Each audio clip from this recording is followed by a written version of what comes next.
This is Bob Oliphant from the Westford Historical Society and Museum, bringing you episode 35 of the Westford Wardsman podcast. The Westford Wardsman newspaper was part of Turner's Public Spirit, a weekly newspaper in Ayr a century ago. In this episode, we'll be reading the Wardsman for the week ending Saturday, August 29th, 1908. I will add commentary to elaborate on what was happening in Westford 114 years ago. The August 29th issue begins with the About Town section.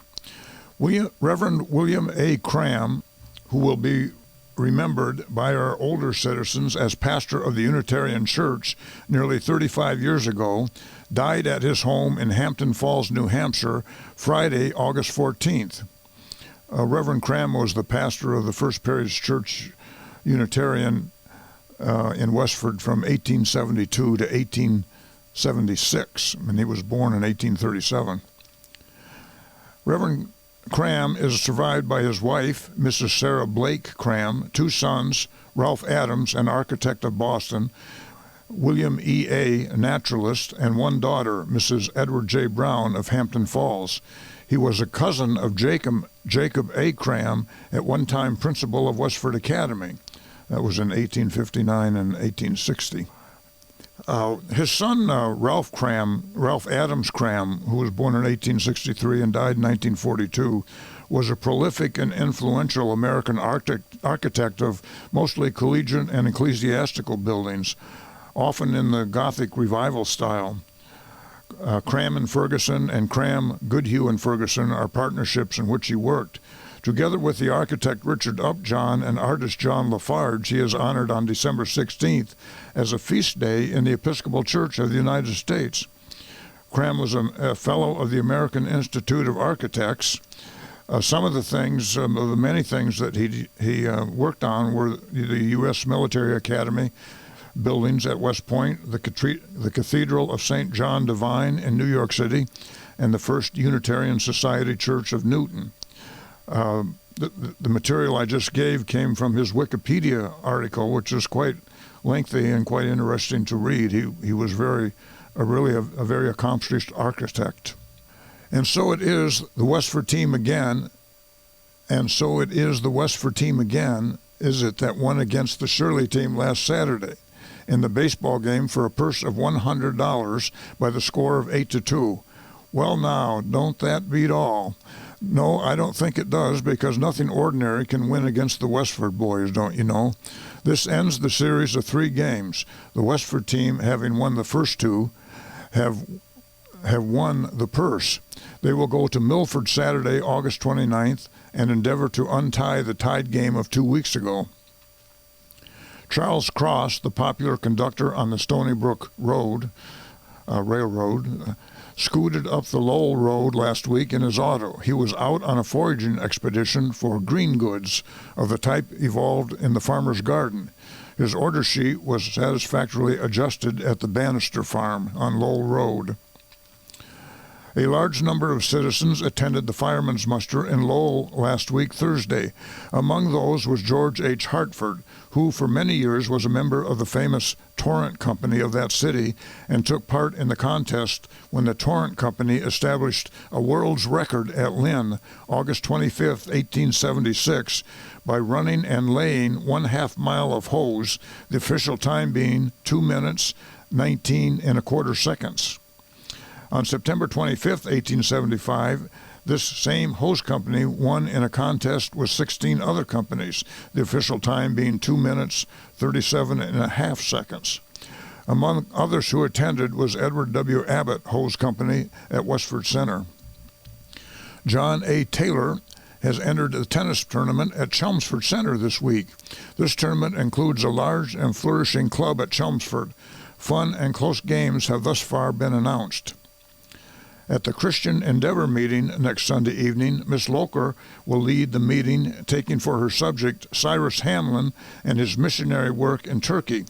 This subject should interest a large audience. Dr. Hamlin is closely related to the Westford Hamlins and on several occasions has occupied the pulpit of the Congregational Church.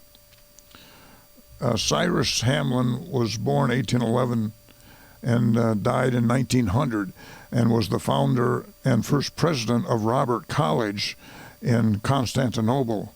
It was named Robert College after a man whose surname was Robert, who donated the money for it. And he served as a missionary in Turkey for many years. Sunday, that quote, "Sunday was made for man and not man for Sunday," end quote, which is a quote from Mark chapter 2, verse 27, was exemplified at Burgess Pond last Sunday when a party of about 100 from Lowell feasted to the brim full of enjoyment.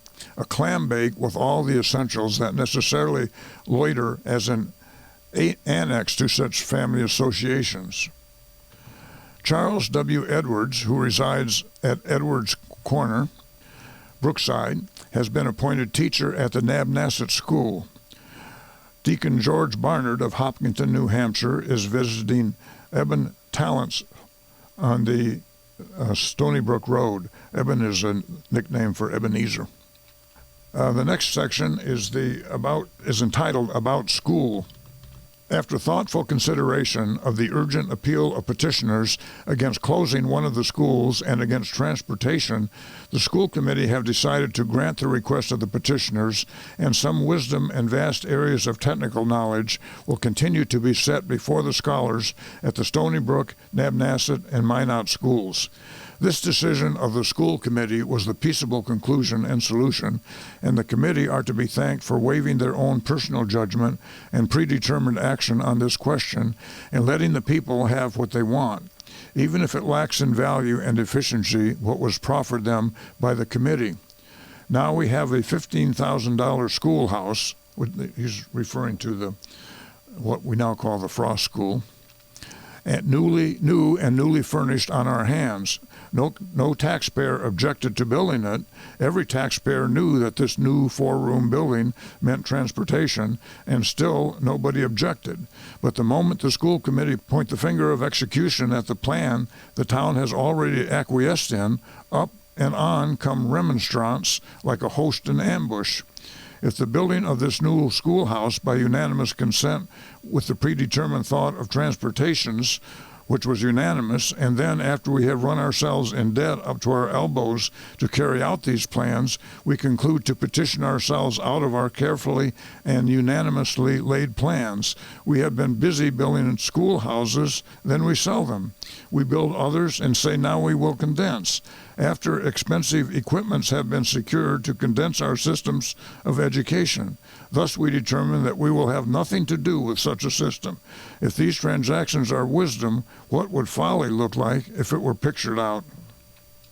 He's obviously not too happy about that decision. The machinery at the town hall, which regulates the lighting of the hall, has not been working satisfactorily lately. Last week, Friday afternoon, while the janitor John Feeney and Alonzo Sutherland were examining it, the large weight, about 4 tons, suddenly fell 16 feet. Luckily, it was not in the evening and an audience in the hall. Had it been, it would have been darkness, a panic, and a test of that fire escape. As it was, the noise and crash made the janitor feel that something had called for him that everybody dreads. Who will pay for these repairs is a question. This system ought to have a guarantee of less than a year without scaring everybody to death. It's not clear from that just what it was that fell, but apparently it was something to do with the new electrical system in the town hall. The hen thieves that have been having such a happy and prosperous harvest season have had their business very much interfered with. As the result of the detective work of Lowell and Chelmsford officers, Edwin E. Park of Stedman Street, Chelmsford, near the Lowell line, was arrested and tried in the police court Tuesday and continued until Wednesday. At the time of writing, the disposition of the case was not known, but looked like a case for the grand jury. As a result of the raid on this place, George W. Kenrick, foreman of the Fletcher Cold Spring Farm, from which a large flock of poultry was stolen several months ago, recovered the stolen property and returned home with it last week, Tuesday. Dutton Brothers of Chelmsford proved their property by a private mark on the poultry and were pioneers with a with a search warrant and the prosecuting parties in court, where they proved that the peculiar foot of the defendant's horse and the width of the tire of defendant's wagon fitted exactly by measurement the imprints found in the plaintiff's dooryard in the morning after the hens were stolen. After suspicion was aroused, defendant called at plaintiff's residence and wished to see his poultry, evidently for evidence for the trial. This was denied him, and he was ordered to leave the premises, or he would find himself playing with the business end of a revolver. This had the desired effect on defendant and associates. Judge Frederick A. Fisher is conducting the prosecution. William H. Wilson is counsel for the defendant. Fred Fisher was of the Fisher family from Westford, but worked in Lowell. The next section is the Grange section. The second meeting of the Grange for August was not as fully attended as usual after the busy weeks of haying and the berry harvest. About 42 persons were present and enjoyed a pleasant social evening. At the business session, a committee on resolutions was appointed on the deaths of Walter J. Sleeper, M.D., and Lydia A. Walkton. They were both much interested in the order, and the members feel that they have sustained a real loss. Owing to sickness, the lecturer, Mrs. C.A. Reed, was detained at home, but a program was carried out by those present. Fred A. Smith, with excellent memory, recited 2 selections at a moment's notice. Mrs. Josie A. Prescott read a paper on the subject, "How Can Housework Be Made More Attractive to the American Girl?" Mrs. Prescott's paper was sensible and reasonable, and the keynote was a mutual regard for the principles of the Golden Rule by mistress and maid. Mrs. Frank C. Wright gave a reading. The next section is the Westford Center section. Mr. and Mrs. Wiley Merton Wright attended the funeral of Mr. Wright's cousin at Nashua last Tuesday. This cousin was George A. Moore, who met a tragic death in an accident at Concord Junction the previous Saturday. He was a freight conductor on the Nashua and Acton branch and had been in railroad work many years. The accident that caused his death happened in the freight yard at Concord Junction Saturday morning, when he fell between the cars, crushing his head badly. He was removed to the Massachusetts General Hospital, Boston, where he died in a few hours. Mr. Moore was born in Westford in 1854, the son of Thomas Moore. The family removed to Concord, New Hampshire. Friday evening, September 4th, there will be a supper and entertainment in the vestry of the Congregational Church. The supper will be a corn and pie affair. Corn in many appetizing forms and pies of various kinds will be served. Holton G. Osgood, in the absence of duties as Sunday school superintendent during the church vacation, had an interesting CE, which stands for Christian Endeavor, meeting Sunday evening. Subject, quote, vacation religion, end quote. He also made the praise service a genuine one with his good tenor voice conducting it. Miss Lila C. Fisher is at home after a delightful Western trip of several weeks. The next section is the Forge Village section. Prescott Adams of Claremont, New Hampshire, visited his cousin, Mrs. Sarah Lawrence. Mr. Adams is her only relative living of a once large family.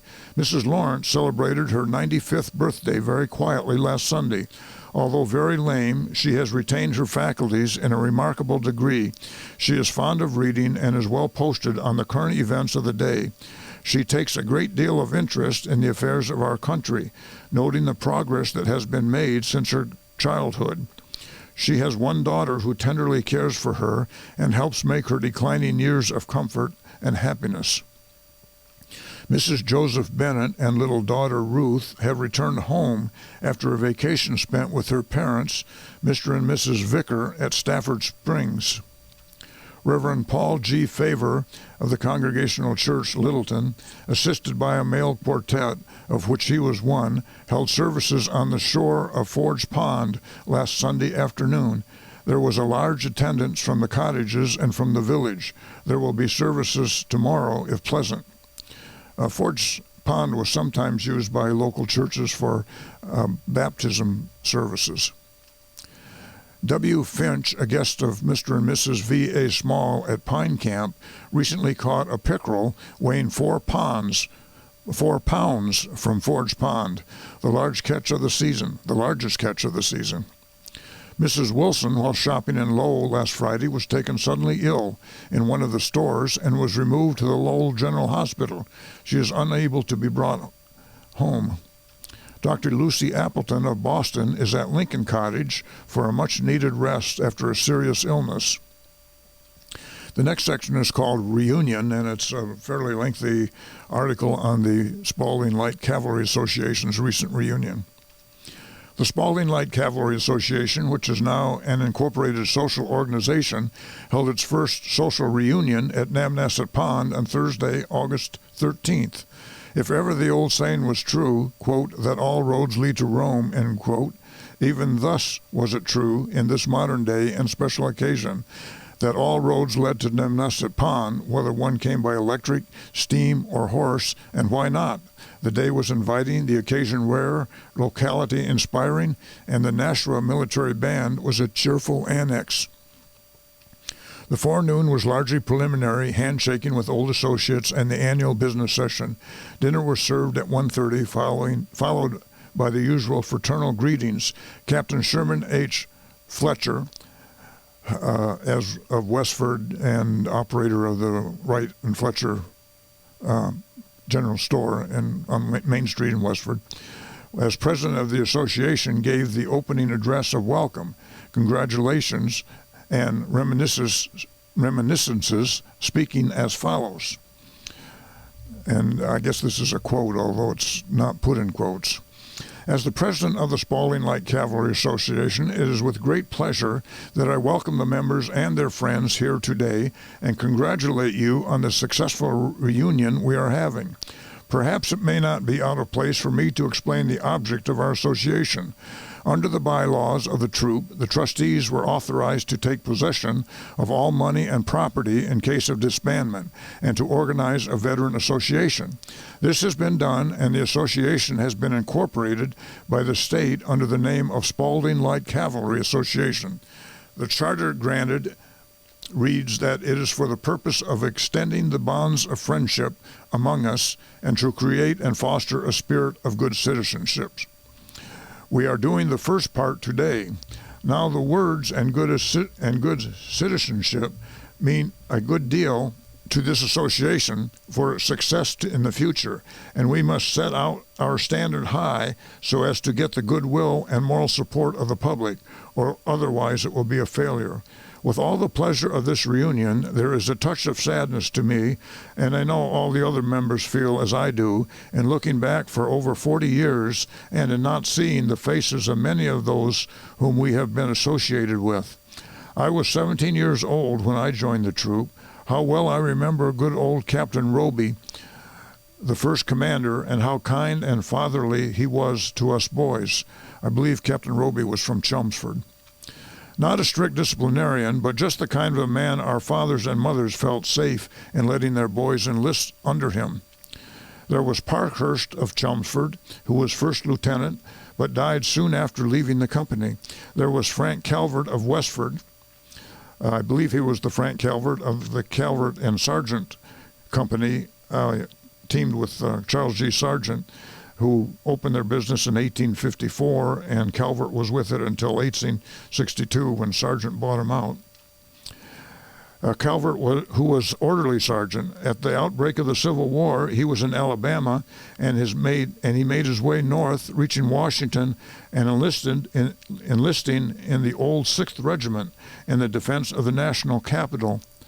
The 6th Massachusetts was one of a handful of Massachusetts regiments that were among the very first to reach Washington, D.C. after war broke out, not without losing some men in a skirmish around Baltimore.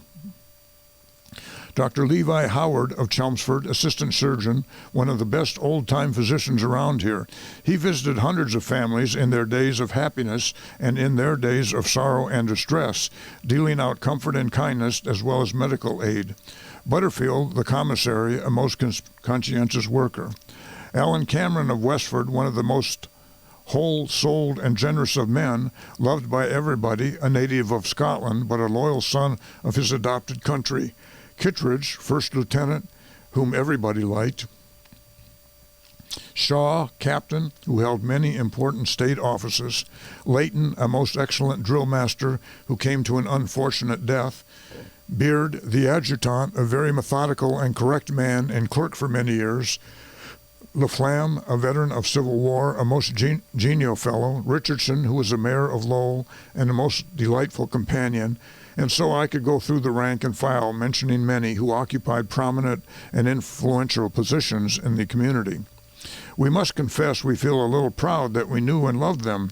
This was the Dunstable Band. How proud we were there was the Dunstable Band. How proud we were riding behind that mounted band, one of the best in the state, made up of sturdy men of Dunstable, the Spauldings, Woodwards, French, Tolles, Fletcher, Parkhurst, Swallows, and others, all of whom I knew. We deemed it advisable not to make the association a closed corporation and confine it only to ex-members, because it would expire by limitation, but have opened the doors for anyone in good standing to join by paying a small annual assessment, and by so doing, we believe the association will have many years of prosperity. After Captain Fletcher's appropriate and comprehensive address, which brought the associations and personal reminiscences of the Spaulding Light Cavalry in a sort of a dress parade before the gathering, he introduced Judge Fred A. Fisher of Lowell as one of the old-time boys who knew fun when he saw it, and a pioneer in camp in originating it. Judge Fisher, in his charge to the assembled gathering, attended to the practical and humorous experiences from his own personal recollections, both in camp and getting there, and closed by assuring his associates that he was thankful that he enlisted as a private and fortunate enough to leave as a private. Captain Fletcher then introduced a double veteran who saw fighting in the Civil War and fun dress parade and peaceful military tactics for years in Spaulding Light Cavalry, Colonel Royal S. Ripley of North Chelmsford, who gave an interesting review of his military experiences, where there is real danger and where there is make-believe danger. The Honorable Herbert E. Fletcher was also introduced to speak for those who had honorable records acquired without the aid of the militia. As one who has acquired distinction in the world of affairs and private business, and as a wise counselor in public office, it was wisely appropriate that he should represent the honorary members for the benefit of all.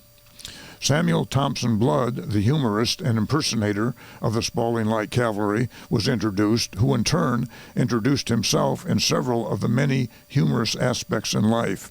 It was the real article, cleverly served to the point of exhilaration, and the individual who couldn't catch on and fix up his face for a laugh had better go home and meditate on the problem of what is out of gear in his life. This closed the literary exercises, which were good, and the listening good.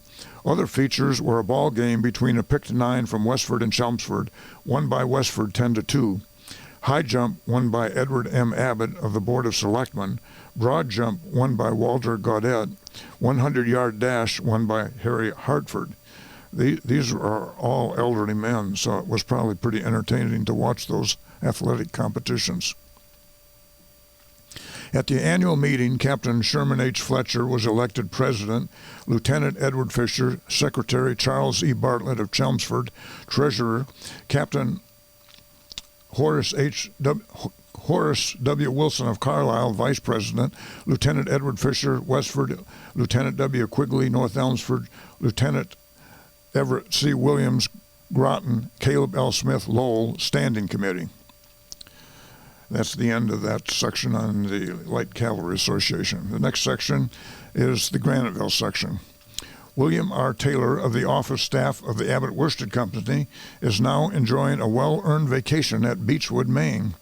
C.G. Sargent's Sons machine shop is showing unusual activity at the present time. Last week, the shop was kept running until 9 o'clock on Friday night, and all hands worked on Saturday afternoon.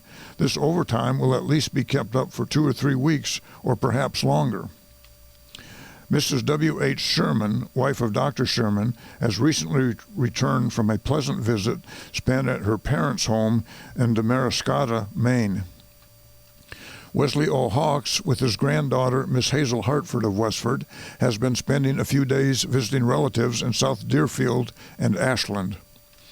All the camps along Long Salt Fort Pond are kept in fine shape this summer, but the prettiest spot along the entire shore is probably the house and grounds of Frank H. Hildreth on the North Shore. Mr. Hildreth makes his home here the year round, and the natural beauty of the surroundings cannot be surpassed in this vicinity.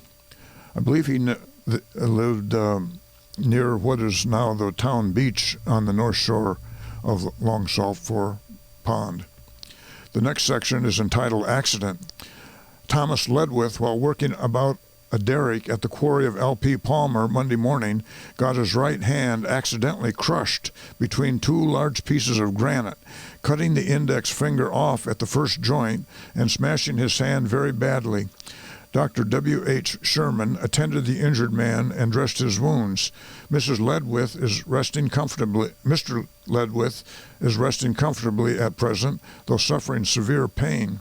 What makes this accident doubly unfortunate is the fact that Mr. Ledwith has but recently recovered from a crushed foot, sustained while in the performance of his duties at the quarry only a few weeks ago. The Brimstones visited West Chelmsford on last Saturday afternoon and met with defeat at the hands of the regular West Chelmsford team by the interesting score of 6-4. The local boys were greatly handicapped owing to the absence of Ledwith, the regular catcher, and Joe Perkins, their star left fielder. I presume that the Ledwith that's the catcher was the Thomas Ledwith that just had the accident. The West Chelmsford will play a return game here Saturday, September 5th. On next Sunday afternoon, the Brimstones and All-Stars will play the rubber game of the series for the championship of the village. This will certainly be the greatest game locally of the season and is bound to attract the usual crowd. That's the news in Westford for the week ending August 29th, 1908. Thank you for listening, and thanks to Nick Woodbury of WestfordCAT for providing technical support. You can find transcriptions from the Wardsman at the Westford Historical Society's website at museum.westford.org or visit the Historical Society's Facebook page for more Westford news from a century ago. This is Bob Oliphant, and I hope you will join us for next week's Westford Wardsman podcast. Thank you.